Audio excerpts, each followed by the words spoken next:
America में Iran और रूस के दोस्त बशर अल असद का तख्ता पलट हो चुका है।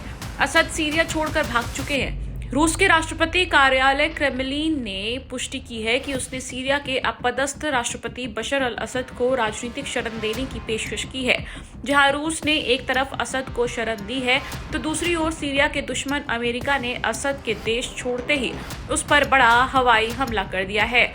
अमेरिका ने सीरिया में दर्जनों हवाई हमले किए हैं। ये हमले उसी दिन किए गए जब इस्लामिक विद्रोहियों ने बशर अल असद की सत्ता को उखाड़ फेंकते हुए राजधानी दमिश्क पर कब्जा कर लिया।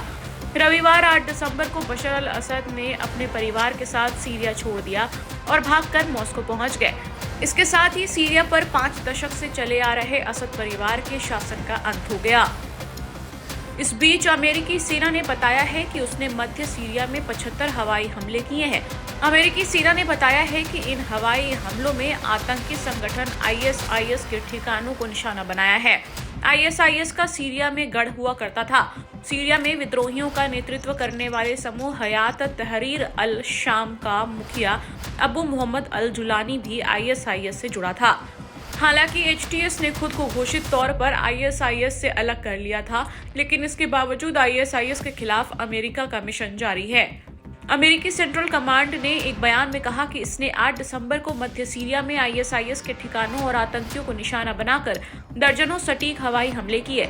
इसमें कहा गया कि ये हमला ISIS के खिलाफ उस मिशन के हिस्से के रूप में किए ताकि आतंकी समूह को बाहरी ऑपरेशन करने से रोका जा सके। इसके साथ ही ये सुनिश्चित किया जा सके कि ISIS मौजूदा स्थिति का फायदा उठाने की कोशिश न करे। मीडिया रिपोर्ट के मुताबिक इस हमले में B-52, F-15 और A-10 सहित कई अमेरिकी वायुसेना के विमानों का उपयोग किया गया।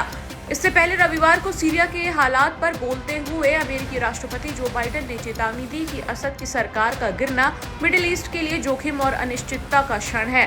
उन्होंने चेतावनी दी कि ISIS सीरिया में स्थिति का फायदा उठाएगा और खुद को फिर से स्थापित करने का प्रयास करेगा। लेकिन बाइडेन ने कहा कि हम ऐसा नहीं होने देंगे।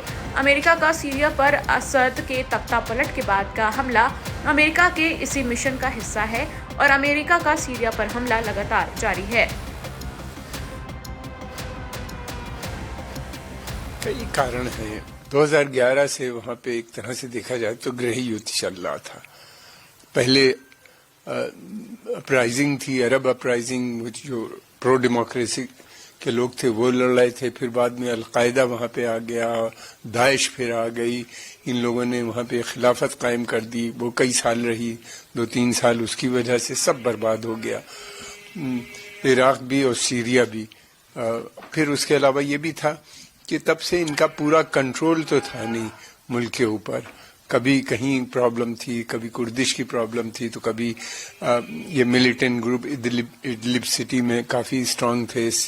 फिर इनका इंटरवेंशन बराबर रहता था। टर्की और इजराइल लगातार पिछले कुछ दिनों से हम देख रहे हैं बॉम्बिंग कर रही थी। इनके जितने वेपन डिपो थे उसको बहुत से अधिकतर को उसने डिस्ट्रॉय कर दिया था।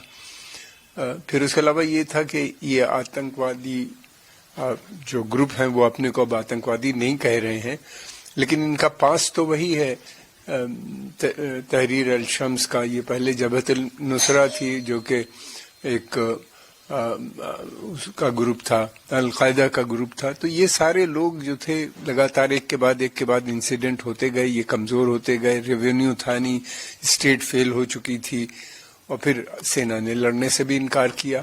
अधिकतर लोगों ने, उनको लगा कि वो सेना अपने ही लोगों को मार रही है, तो वो उसमें डिसर्शन शुरू हो गया और उनका पतन हो गया।